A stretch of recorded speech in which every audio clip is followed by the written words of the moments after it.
2000 సంవత్సరంలో మేము కర్నూలు జిల్లాలో పనిచేస్తున్నప్పుడు అప్పుడు ఎక్కువగా ఈ అంశం గురించి చర్చిస్తూ ఉండేవాళ్ళం.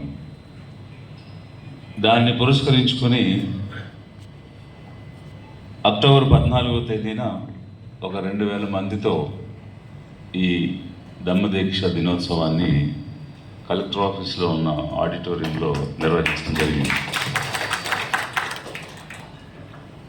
అది నాకు ఎందుకు గుర్తొచ్చిందంటే, మీలాగా ఆ రోజు ఆ 2000 మంది కూడా వైట్ డ్రెస్ వేసుకుని వచ్చి క్యాండిల్స్ తోటి ఆ రోజు బాబాసాహెబ్ అంబేద్కర్ చేసినటువంటి దీక్షకు నిదర్శనంగా ఆ రోజు మేము నిర్వహించడం జరిగింది. అయితే ఈరోజు ఆ దమ్మ దీక్షకు సంబంధించి 68వ వార్షికోత్సవాన్ని చేసుకుంటూ దాని యొక్క ప్రాధాన్యతను మనం చర్చిస్తూ ఉన్నాము. మరి మతం అనేటువంటిది వాస్తవంగా ఒక వ్యక్తిగతమైనటువంటి అంశం. అయితే ఈరోజు ఒక వ్యక్తిగత అంశాన్ని ఒక సామాజిక అంశంగా, రాజకీయ అంశంగా తీసుకొని వచ్చి అదే ఒక ప్రధాన అంశంగా ఈ దేశంలో ఒక ముఖ్యమైనటువంటి విధంగా విధానంగా తీసుకెళ్లేటువంటి పరిస్థితి మనం చూస్తున్నాం. ముందుగా మనం అందరం కూడా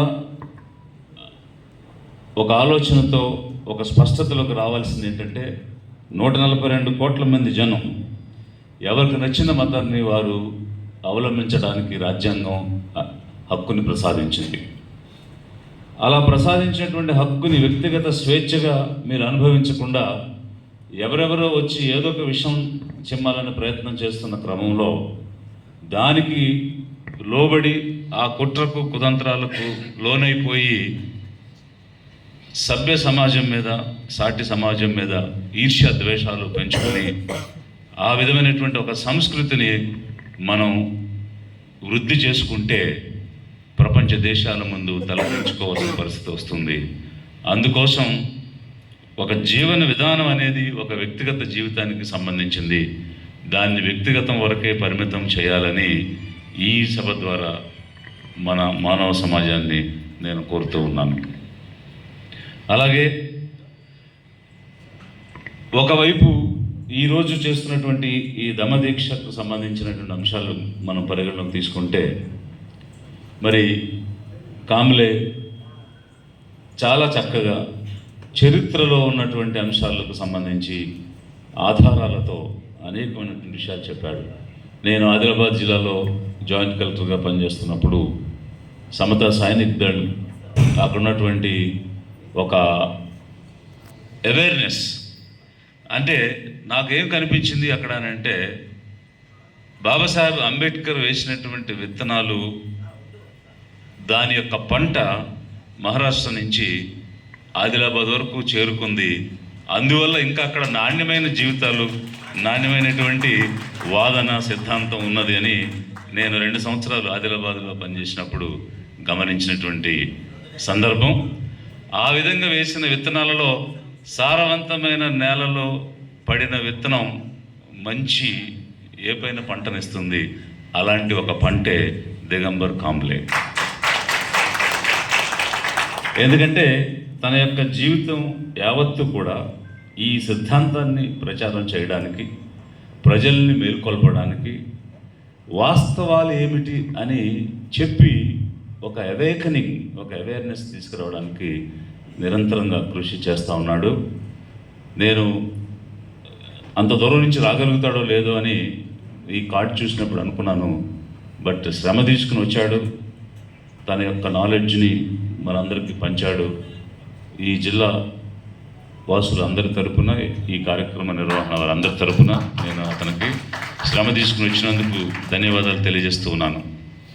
ఎందుకంటే ఇలాంటి పరిశోధకులు రావాలి, వచ్చి మరింత అవేర్నెస్ ఇవ్వాలి.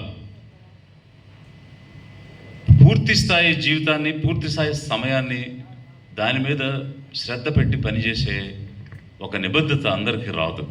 అందుకోసమే నేను అంత స్పష్టంగా చాలా సంవత్సరాలు అయింది మీ ఇద్దరం కలుసుకుని బట్ ఈరోజు చూసిన తర్వాత I felt very happy and I enjoyed every word which has come out of his mouth. Yeah, so and you continue to serve. అయితే నువ్వు చెప్పిన ఒక పదంలో మనం తప్పు చేశాము, అన్యాయం చేశాము బాబాసాహెబ్ అంబేద్కర్కి, బుద్ధిజానికి అని నువ్వు అన్నటువంటి అంశానికి కొనసాగింపు ఏంటంటే చేశాము కాదు, చేస్తూ ఉన్నాము. It's not past tense, it is present continuous tense. It should not become future. That is our concern. చేశాము, చేస్తూ ఉన్నాము, చేయబోతున్నాము అన్నదాన్ని అరికట్టాలని నువ్వు ప్రయత్నం చేస్తున్నావు. నీ ప్రయత్నానికి మా మద్దతు ఉంటుందని మీ అందరికీ కూడా తెలియజేస్తున్నాను. మరి ఇక ప్రధానమైనటువంటి అంశాల్లోకి వస్తే,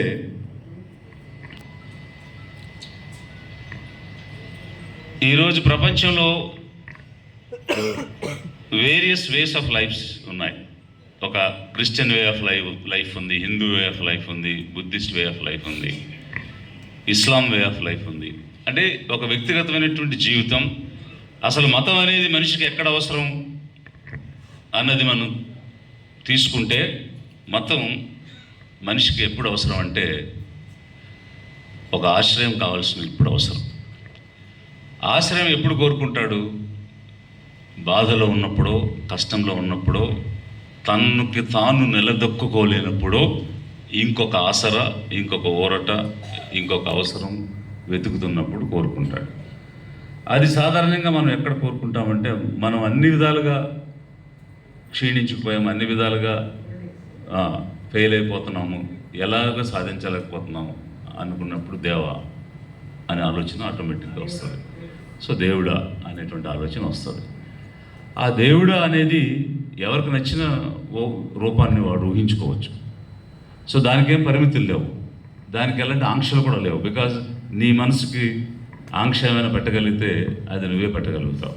అందుకే బుద్ధుడు ఏం చెప్పాడు అని అంటే, జయించడం అనేటువంటిది రాజ్యాలను కాదు, జయించడం అనేటువంటిది సామ్రాజ్యాలను కాదు, జయించడం అనేటువంటిది ఇతర వ్యక్తుల్ని కాదు, నీ మైండ్ని, నీ మనస్సుని జయిస్తే that is the real victory.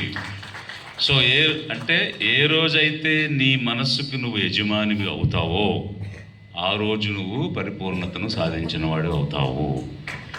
అలాంటి జయం కోసం పనిచేయమని చెప్పినటువంటిది గౌతమ బుద్ధుని యొక్క ఆలోచన విధానం. మరి ఇలాంటి జీవన విధానాలు ఉన్నటువంటి పరిస్థితిలో కొన్ని బిలియన్లు కొన్ని మతాలని పాటిస్తున్న క్రమంలో ఈ మధ్య కాలంగా మనం చూస్తున్నప్పుడు ఎదుగుతూ ఉన్నటువంటి ఒక విధానం ఉంది. అదేమిటంటే నో గాడ్. అది ఎథియిజం అని కాదు, ఇంకొకటని కాదు, దేవునితో సంబంధం లేకుండా బ్రతికే మనుషుల యొక్క నెంబరు రోజు రోజుకి పెరుగుతుంది. ఎందుకు పెరుగుతుంది అని అంటే, వాళ్ళన్ని మతాలు చూసి, ఆ జీవన విధానాన్ని చూసి కొంత పరిపక్వత చెందిన తర్వాత కళ్ళ ముందు కనిపిస్తున్నటువంటి అంశాలన్నీ పరిశీలించిన తర్వాత అది అంతా మిథ్య, అసలు జరుగుతున్నటువంటిది మన కళ్ళ ముందు అనేది నిజం అనేటువంటి ఆలోచన. ఇది దేవుడు ఉన్నాడా లేడా అనేటువంటి అంశానికి సంబంధం పక్కకు పెడితే, ఎందుకు అది పెరుగుతున్నది అనేది ఒక రేషనలిస్టిక్గా మనం చూసినప్పుడు మనకు అనిపించేది ఏంటంటే, ప్రతి చర్యకి ఒక కారణం ఉంటుంది అని చెప్పారు బుద్ధుడు. నేను ఇక్కడ నిలబడి మాట్లాడటానికి ఒక కారణం ఉంది, మీరు కూర్చుని వినడానికి ఒక కారణం ఉంది, ఈ సభకి ఒక కారణం ఉంది, ఈ లైట్ వెలగడానికి ఒక కారణం ఉంది, ఈ స్పీకర్ పనిచేయడానికి ఒక కారణం ఉంది. సో దట్ మీన్స్ వాట్, ఎక్కడ ఏది జరిగినా రీజన్ అనేది ఉంది. అందుకే నోబుల్ ఫోల్డ్ పాత్ అన్నటువంటి విషయాన్ని గౌతమ బుద్ధుడు చెప్పాడు. చెప్పిన దానిలో ఏమిటి? దుఃఖము, సముదయ, నిరోధ మార్గ, 4 పాత్ వేస్ అనేటువంటివి, 4 నోబుల్ పాత్ అనేటువంటి చెప్పున్నారు. దుఃఖం గురించి చాలా వివరంగా కాంబ్లే చెప్పున్నారు కాబట్టి అది ఎందుకు అంటే రీజన్ సముదయ చర్య, ప్రతి చర్యకి ఒక కారణం ఉంటుంది. దాన్ని మనం కనుక్కుని దాన్ని మనం తెలుసుకుని నిరోధ అది మనం నివారించినప్పుడు దాని నుంచి మార్గం ఏమిటి, ఆ మార్గం అది కూడా చెప్పారు. 8 ఫోల్డ్ పాత్, అష్టాంగ మార్గం. అలా ముందుకు వెళితే జీవితంలో కావలసినటువంటి ఆరోగ్యం ఏదైతే ఉందో అది ఉంటుంది అనేటువంటి అంశాన్ని చాలా స్పష్టంగా చెప్పారు. ఆ రేషనలిస్ట్ థింకింగ్ అనేటువంటిది ప్రతి వ్యక్తిలోనూ స్టార్ట్ అయింది కాబట్టే మతాన్ని వదిలి వ్యక్తిగతంగా జీవించడానికి ప్రపంచం ఈరోజు ప్రయత్నం చేస్తుంది. ఇంచుమించు 1.6 బిలియన్ పీపుల్ మాకు ఏ మతం అవసరం లేదనేటువంటి పరిస్థితికి వెళ్ళారు అని అంటే that is nothing but rational thinking. That nothing but for every action there is a reason. That is nothing but A scientific way of life. That's what Gautama Buddha has advocated. So ఇది ఒక పేరుతో ప్రచారం కాకపోవచ్చు, ఒక ఇజంగా ప్రచారం కాకపోవచ్చు. బాబాసాహెబ్ అంబేద్కర్ బుద్ధ అండ్ ఇస్ దమ్మ అనేటువంటి పుస్తకాన్ని రాసేటప్పుడు దానికి ఒక ప్రిఫేజ్ రాశారు. సో రాసినప్పుడు ఏం చెప్పారంటే, ముందు మాట్లాడినటువంటి వక్తలు మేబీ హరి అనుకుంటా, 1935 మే 30-31న దాదర్ యోలాలో జరిగిన మహాసభ గురించి ప్రస్తావించారు. అంటే యోలా మహాసభలో ఒక సుదీర్ఘమైనటువంటి ప్రసంగాన్ని చేస్తారు. చేసినప్పుడు కేవలం ఆ సభకి మహర్లను మాత్రమే పిలుస్తాడు ఆయన, వేరే ఎవరిని కూడా పిలవడం. పిలిచి నేను ఒక నిర్ణయాన్ని ప్రకటించాలనుకుంటున్నాను, అది సాధారణంగా ఒక వ్యక్తిగతమైనటువంటి నిర్ణయం ప్రకటించేటప్పుడు మన కుటుంబ సభ్యులతో సమాలోచన చేస్తాము. అందుకోసం ఈరోజు నా కుటుంబాన్ని పిలిచి నేను ఆ నిర్ణయాన్ని చెప్పాలనుకుంటున్నాను అని.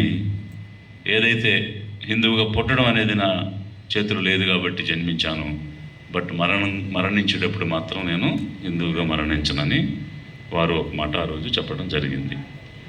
సో ఆ రోజు ప్రకటన ద్వారా వీరు మతాన్ని మారుతున్నారు అనేటువంటి ఒక అంశం వచ్చింది.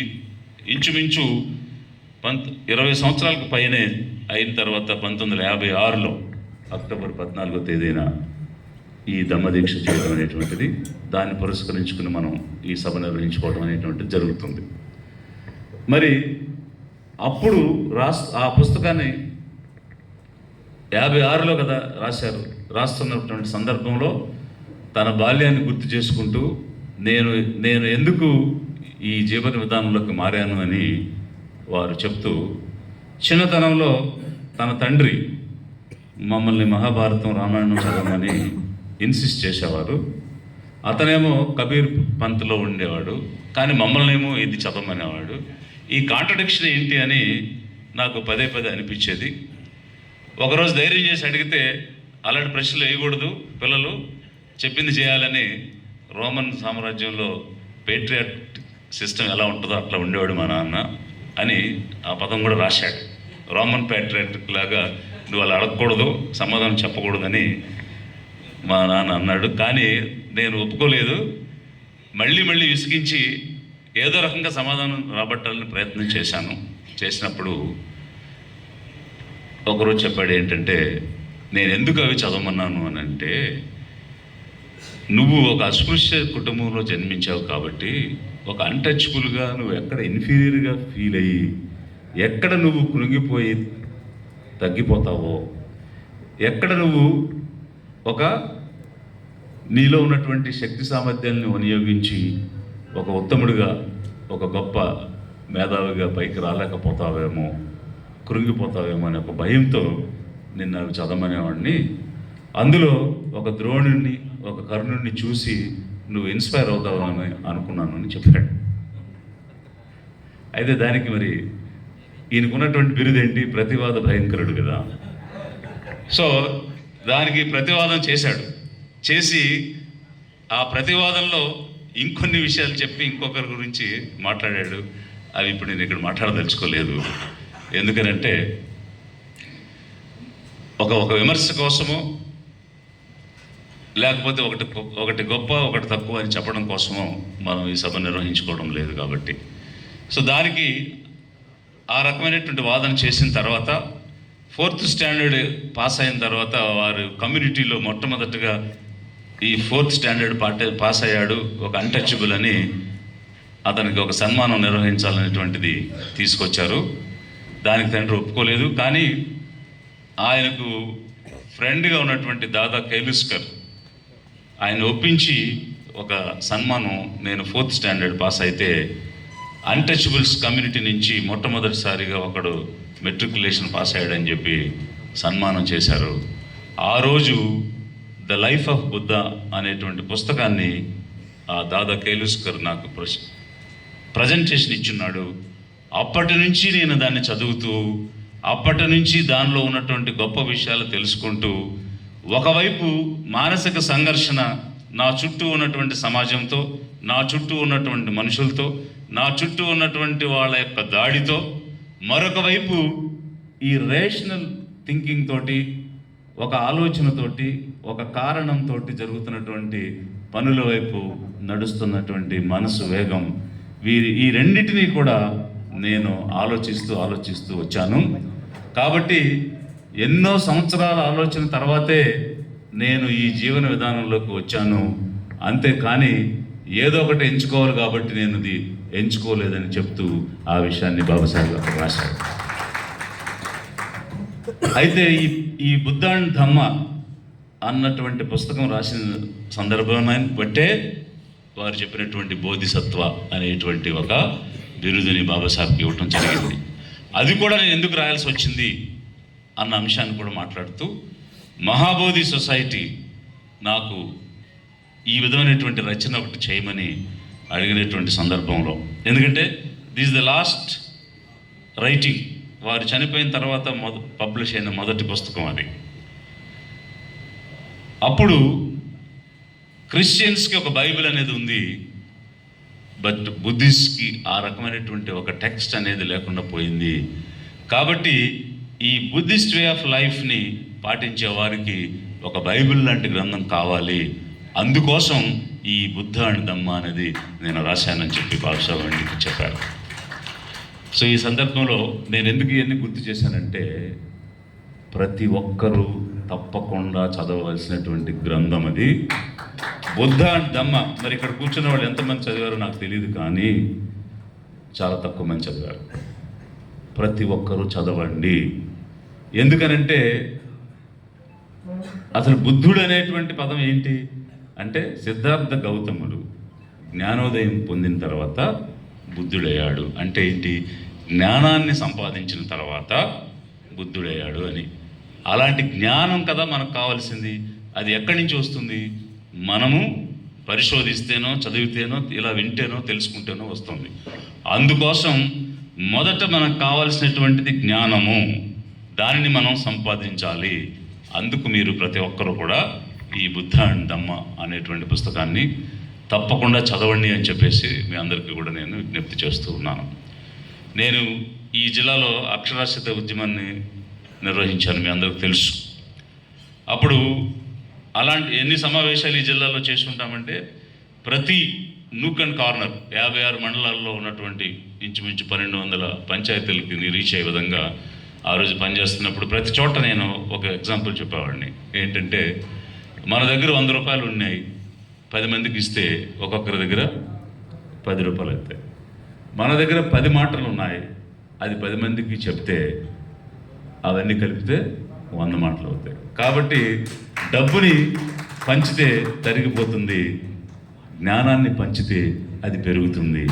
కాబట్టి జ్ఞానం పంచండి, అక్షరాస్యులు అవ్వండి, చదువు నేర్చుకోండి అని ఆ రోజు మనం ఒక ఉద్యమాన్ని మొదలుపెట్టి 6,50,000 మందికి చదువు చెప్తే అందులో 5,75,000 మంది పరీక్ష పాస్ అయ్యి కొత్తగా అక్షరాస్యులు అయ్యారు. సో ఇది ఎందుకు అని అంటే, బాబాసాహెబ్ అంబేద్కర్ కూడా తన సిద్ధాంతాన్ని 3 పదాల్లో చెప్పాడు: ఎడ్యుకేట్, ఆర్గనైజ్, యాజిటేట్. ముందు మనకు కావాల్సిన అవగాహన, మనకు కావాల్సినటువంటిది మనందరం కూడా ఎడ్యుకేట్ అవ్వడం, అవేర్నెస్ తెచ్చుకోవడం. అది లేకపోతే ఏ విధంగానూ కూడా మనం ముందుకు వెళ్ళలేనటువంటి పరిస్థితి ఉంటుంది. అందుకు జ్ఞానం అనేటువంటిది అవసరం. బుద్ధుడు చేసిన పని అదే.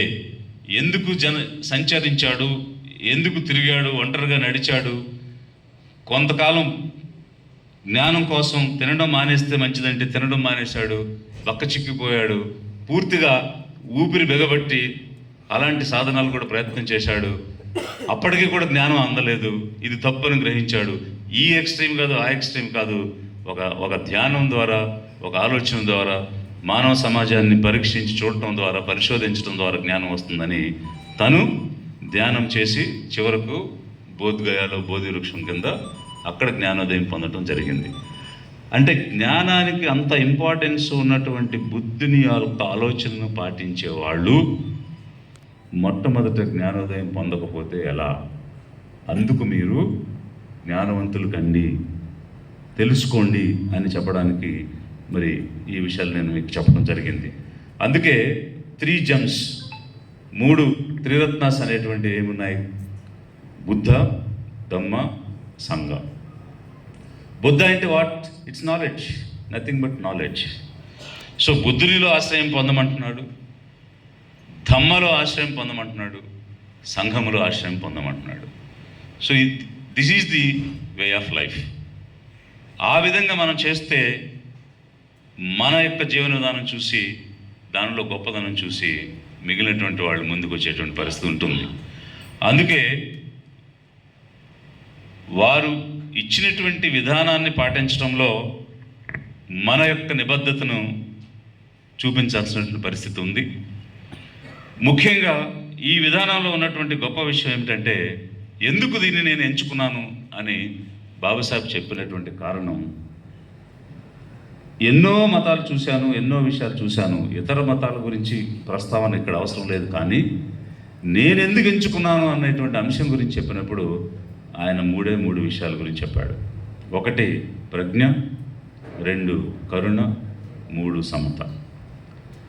ఈ 3 ఈ జీవన విధానంలో ఉన్నాయి. ప్రజ్ఞ అనేది nothing but knowledge, acquiring knowledge, awakening, జ్ఞానోదయం, ఎన్లైటన్మెంట్, చదువుకోవటం, ఎక్సెలింగ్, మనం నాలెడ్జ్ పెంచుకుని ప్రతిభను చూపించటం, ఇవన్నీ కూడా ప్రజ్ఞ కింద వస్తాయి. కరుణ అంటే పక్క వ్యక్తితోటి మనం ప్రేమగా జీవించటం, మనకున్నటువంటిది పక్కవానికి పంచడం, వారికి ప్రేమను చూపించడం. అంటే నీ కోసం నువ్వు ఎలా బ్రతకాలనుకుంటావో, నీ కోసం నువ్వు ఎలా జీవించాలనుకుంటావో, ఎదుటి వ్యక్తి కూడా అలాగే జీవించాలని కోరుకోవడమే కరుణ అనేటువంటిది. ఎంపతి అంటే సహానుభూతి. ఎదుటి వ్యక్తి కష్టంలో ఉంటే, ఆ కష్టం నాకు వస్తే, ఆ కష్టంలో నేనుంటే, ఆ పరిస్థితిలో నేనుంటే ఏం చేస్తాను అని ఆలోచించి స్పందించడమే సహానుభూతి, ఎంపతి. దట్ ఈస్ కరుణ. 3వది సమత, ఈక్వాలిటీ. ఈరోజు అసలు బుద్ధుడు ఎందుకు బయటకు రావాల్సి వచ్చింది? బుద్ధుడు ఎందుకు సంచరించాల్సి వచ్చింది? బుద్ధుడు ఎందుకు అసలు పరిశోధించాల్సి వచ్చింది అని అంటే, అసమానతలు అనేటువంటివి విచ్చలవిడిగా నడుస్తున్నటువంటి పరిస్థితిలో జీవహింస, మనుషుల్ని, జంతువుల్ని, పక్షుల్ని ఏ రకమైనటువంటి విచక్షణ లేకుండా చంపేస్తూ ఉన్నటువంటి హింస జరుగుతున్నటువంటి పరిస్థితిలో అసలు ఏమిటి సమాజం ఎటు వెళ్ళిపోతుంది అనేటువంటి ఆలోచన వచ్చిన తర్వాత దీనికి ఒక పరిష్కారం ఇవ్వాలనేటువంటి ఆలోచనతోటి బయటకు వచ్చాడు. మనం 4వ తరగతి 3వ తరగతి పుస్తకాల్లో చదువుకున్నట్లుగా ఏదో శవాన్ని చూసి దీనికి ఆన్సర్ ఏంటని వచ్చినటువంటిది అయితే కాదు. అది తప్పు. చరిత్ర వక్రీకరించబడింది. ఆ పక్కనున్నటువంటి రాజ్యంతో జరిగినటువంటి నీటి వివాదంలో జరిగినటువంటి అంశాలన్నీ మీకు తెలుసు కాబట్టి నేను ప్రస్తావన చేయను. కానీ ఈ రకమైనటువంటి అంశాలని దృష్టిలోకి తీసుకుని బయటకు వచ్చి ఈ మానవ సమాజానికి ఒక పరిష్కారం, ఒక జీవన విధానం ఇవ్వాలని బయటకు వచ్చినటువంటి వ్యక్తి బుద్ధుడు. అందువల్ల ఒక మధ్య మార్గాన్ని, మిడిల్ పాత్ని చెప్తూ ఈ ఎక్స్ట్రీమ్ కాదు, ఆ ఎక్స్ట్రీమ్ కాదు, అసలు హింస అనేది లేకుండా, అంటే పక్క ప్రాణిని చంపకుండా ఉండడం అనేటువంటిది సాధ్యం కాదు. అలాగని చెప్పి యజ్ఞాలు యాగాలని పేరు చెప్పి దానిలో ఏదంటే అవి గుర్రాల, పాముల, పక్షుల అనేటువంటిది విచక్షణ లేకుండా దేనంటే దాన్ని చంపేసేయడం ఒక యజ్ఞం పేరు మీద అనేటువంటిది తప్పు. కాబట్టి మనకు ఒక ఎకోసిస్టమ్ ఉంది, ఒక ఫుడ్ చైన్ ఉంది, ఎకలాజికల్ బ్యాలెన్స్ అని ఉంది.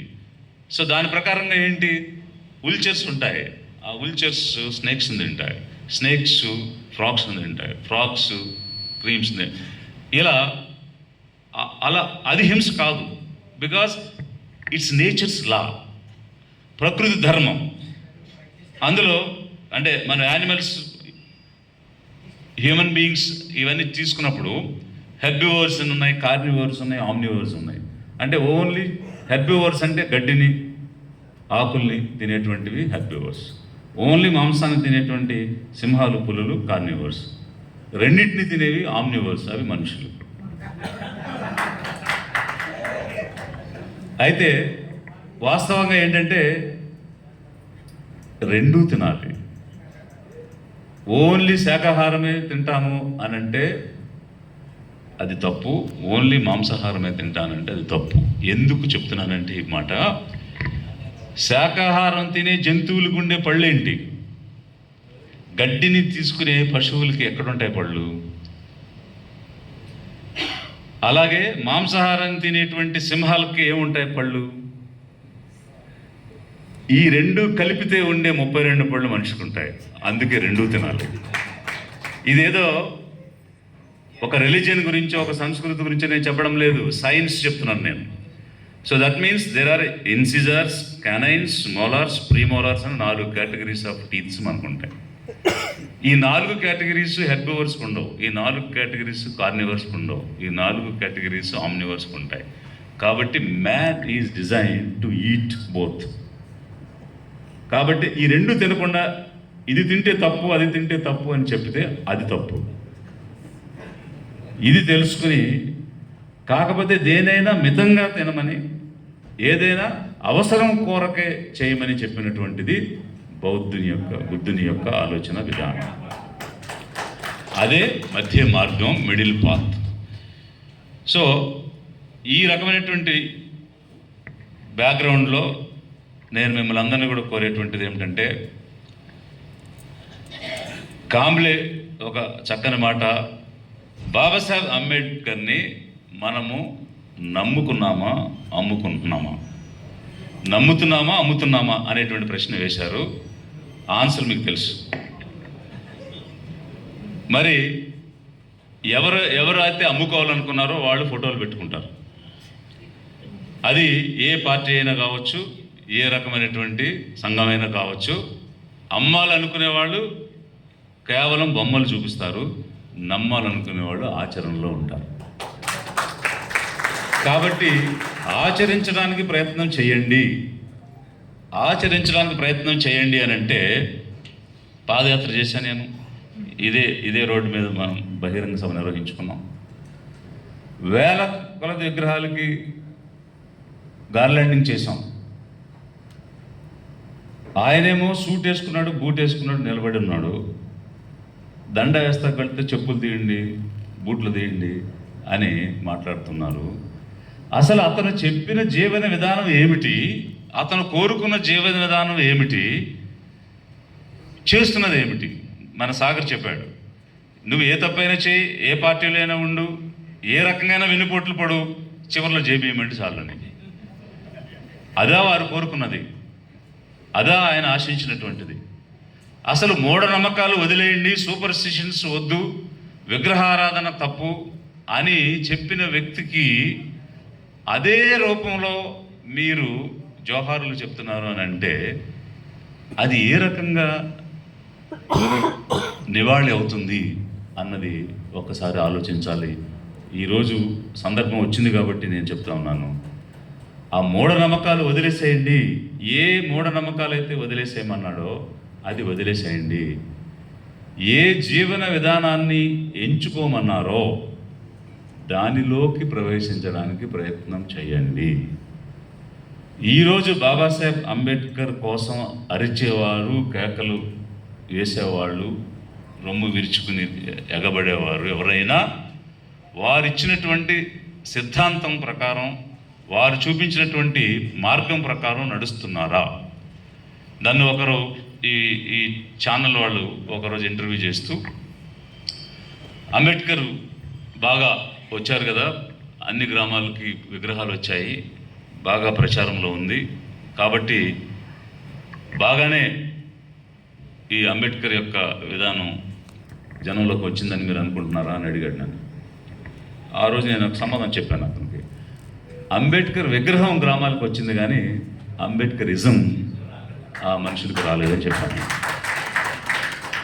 సో అంబేద్కరిజం అంటే ఏమిటంటే, అంబేద్కరిజం అంటే నాలెడ్జ్, అంబేద్కరిజం అంటే ఫైటింగ్, అంబేద్కరిజం అంటే సెల్ఫ్ రెస్పెక్ట్. అసలు ఎక్కడ ఎవరు సెల్ఫ్ రెస్పెక్ట్తో బ్రతుకుతున్నారు? అభిమానాన్ని తాకట్టు పెట్టి సాగిలపడి సాష్టాంగపడి ఏదైనా దొరుకుతుందో, ఎవరైనా ఇస్తారా అని ఎదురు చూస్తూ అడుక్కునే వాళ్ళగానే బ్రతుకుతున్నారు తప్ప అభిమానంతో బ్రతికేవాడు ఎక్కడున్నారు? అభిమానంతో బ్రతకలేని వాడివి ఏ విధంగా బాబాసాహెబ్ యొక్క పేరును ఉచ్చరించగలుగుతాము? ఇది అందరూ కూడా ప్రశ్నించుకోవాల్సినటువంటి సందర్భం. అందుకే అంబేద్కరిజం తెలుసుకోవడానికి ప్రయత్నం చేయండి. అంబేద్కర్ విగ్రహం ముందు తాగి డీజే పెట్టుకుని డ్యాన్సులు వేయటం కాదు. ఇది 14వ తేదీన 6వ తేదీన మీరు నివాళులు అర్పించాలనుకుంటే ఈ ఆలోచనని జనంలోకి తీసుకెళ్ళండి. వారిచ్చినటువంటి సిద్ధాంతం ఏదైతే ఉందో, ఈరోజు మార్క్సిజం గురించి మనం మాట్లాడాం. మార్క్సిజం లెనినిజం అయింది, లెనినిజం మావోయిజం అయింది అని ఎలాగైతే రూపాంతరం చెందిందో సాగర్ చక్కగా 2 మాటలు చెప్పాడు. అసలు ఆ ఇజమే నీకు తెలియలేదు, ఇంకా ఆ ఇజమే నీకు అర్థం కాలేదు. అందుకే నువ్వు విగ్రహాన్ని పెట్టి దేవుడిని పూజిస్తున్నావు. No doubt is a god to the extent of humanism. అంటే ఒక దేవుడు చేయలేని పని మానవ జాతికి చేశాడు. ఆ రకంగా అయితే దైవ స్వరూపమే బాబాసాహెబ్ అంబేద్కర్. బట్ ఆ విగ్రహాన్ని పూజించడం అనేది అతను వ్యతిరేకించాడు. ఆ పూజ విధానం అన్నది తప్పు, అది మానేసేయండి. గౌరవించండి, నివాళులు అర్పించండి, హృదయంలో పెట్టుకోండి, అతనిచ్చిన సిద్ధాంతాన్ని పాటించండి. సిద్ధాంతాన్ని పాటిస్తే అది సార్థకం అవుతుంది, అది నిజమైన నివాళి అవుతుంది తప్ప విగ్రహం పెట్టి పూజిస్తే అది నివాళి కానే కాదు, స్లోగన్ ఇస్తే కాదు, ఆచరణలో చూపిస్తే అవుతుంది. అందుకు ఆ యాత్రలో, ఆ సందర్భంలో నేను మాట్లాడే పరిస్థితి లేదు, చెప్పలేకపోయాను. బట్ ఈరోజు ఒక వేదిక వచ్చింది, అందుకోసం మీకు స్పష్టంగా చెప్తున్నాను. మనం 68 వసంతాలు అని గొప్పగా చేయడం కాదు, ఆ సిద్ధాంతాన్ని, ఆ జీవన విధానాన్ని మనం తూచా తప్పకుండా పాటిస్తున్నామా లేదా అన్నదే నిజమైనటువంటి సార్థకత. అది ఎవరైతే దాన్ని విశ్వసించి జీవన విధానంలోకి వచ్చారో వారు పాటించి చూపించాలి. అది నలుగురికి ఒక ఉదాహరణగా నిలబడాలి. అప్పుడు నిజమైన వసంతం, నిజమైన సార్థకత ఉంటుంది. ఇది గమనించండి. అందుకు నాలెడ్జ్ పెంచుకోండి అని మీ అందరికి కూడా విజ్ఞప్తి చేస్తూ ఉన్నాను. ఇక ఆఖరి మాటగా నేను చెప్పాలనుకునేది ఏంటంటే, ఈరోజు మనం ఇన్ని విషయాలు మాట్లాడుకున్నాం. ఒక సమత గురించి మాట్లాడుకున్నాం, ఒక కారణం గురించి మాట్లాడుకున్నాం. అలాగే కామ్లే కూడా మాట్లాడుతూ జ్యూస్ యొక్క ఎగ్జాంపుల్ కూడా ఈరోజు మన ముందుకు తీసుకొచ్చాడు. Babasaheb Ambedkar juice and untouchables, juice and నిగ్రోస్ అనేటువంటి పుస్తకాలు కూడా రాశాడు. ఒకసారి మీరు చదవండి. కంపారిజన్ తీసుకొచ్చారు. అంటే వివక్ష అనేటువంటి అంశాన్ని తీసుకున్నప్పుడు ఈ గ్రేడెడ్ ఇన్ఈక్వాలిటీ అనేది ఈ ఇండియన్ సొసైటీలో వచ్చినటువంటి ఇన్ఈక్వాలిటీ ఎలాంటిది, రేసిజం, వైట్స్కి బ్లాక్స్కి ఉన్నటువంటి రేసిజంలో ఉన్న ఇన్ఈక్వాలిటీ ఎలాంటిది అని ఒక కంపారిజన్ తీసుకొచ్చారు. అదే సమయంలో యూదులు, జ్యూస్ అనేటువంటి వాళ్ళు ఏ రకమైనటువంటి డిస్క్రిమినేషన్ గురయ్యారు, దానికి దీనికి ఉన్నటువంటి తేడా ఏంటి అనేటువంటిది కూడా వారు రాశారు. ఈ కాంటెక్స్ట్ వారు గుర్తు చేశారు నాకు. I thank him. ఈ సందర్భంగా నేను చెప్పేది ఏంటంటే, మరి ఆ రోజు ప్రాణాలు కాపాడుకోవడానికి బిక్కుబిక్కుమని పరుగులు తీసిన వాళ్ళు ఈరోజు ప్రపంచ ఆర్థిక వ్యవస్థను వారు కమాండ్ చేస్తున్నారు. ఆర్థిక వ్యవస్థనే నియంత్రణ చేసే స్థాయికి వచ్చారు. ఒక్కటైతే మీరు ఖచ్చితంగా చెప్పగలిగేటువంటి విషయం ఏంటంటే, అక్కడ యూదులు ఎలాగో ఇక్కడ అస్పృశ్యులు అలాగే.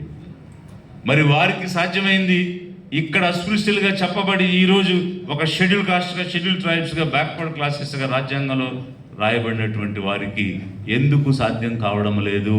ఎందుకు ఉన్నటువంటి అరమరికల్ని, అసమానతల్ని, అనైక్యతను వీడి అధిగమించి ఒక్కటిగా ఉప్పెనగా ఎందుకు పైకి రాలేకపోతున్నారు? ఒక్కసారి ఆలోచించండి. ఏమి లోపించింది? ప్రతిభ లోపించిందా? పట్టుదల లోపించిందా? కసి లోపించిందా? లేకపోతే అభిమానాన్ని తాకట్టు పెట్టుకుని ఏదో రకంగా బ్రతికేస్తే సరిపోద్ది అనే ఆలోచన వచ్చిందా? వారికి సాధ్యమైంది వీరికి ఎందుకు సాధ్యం కావడం లేదు? ఈరోజు రకరకాలైనటువంటి కారణాలతో, వ్యక్తిగతమైనటువంటి ప్రయోజనాలతో ముక్కలు ముక్కలుగా విభజించుకోవడానికి ప్రయత్నం చేస్తూ ఉన్నారు తప్ప, ఇన్ని వేల మంది, కోట్ల మంది జాతి జనాభాగా ఉండి అవసరమైనటువంటి అడుగు ఎక్కడ పెట్టాలి, నిర్ణయము చేయగలిగినటువంటి రాజ్యాధికారంలో అడుగు పెట్టాలి. ఆ అడుగు వేయడానికి కలిసికట్టుగా, ఐక్యతగా ఎందుకు ఈ జాతులన్నీ, వెనుకబడిన వర్గాలన్నీ ఏకం కాలేకపోతున్నాయి అన్నటువంటి విషయాన్ని మనం ఎందుకు ఆలోచించలేకపోతున్నాం? కాబట్టి ఈరోజు 80% మంది పేదలుగా జీవిస్తున్నారు.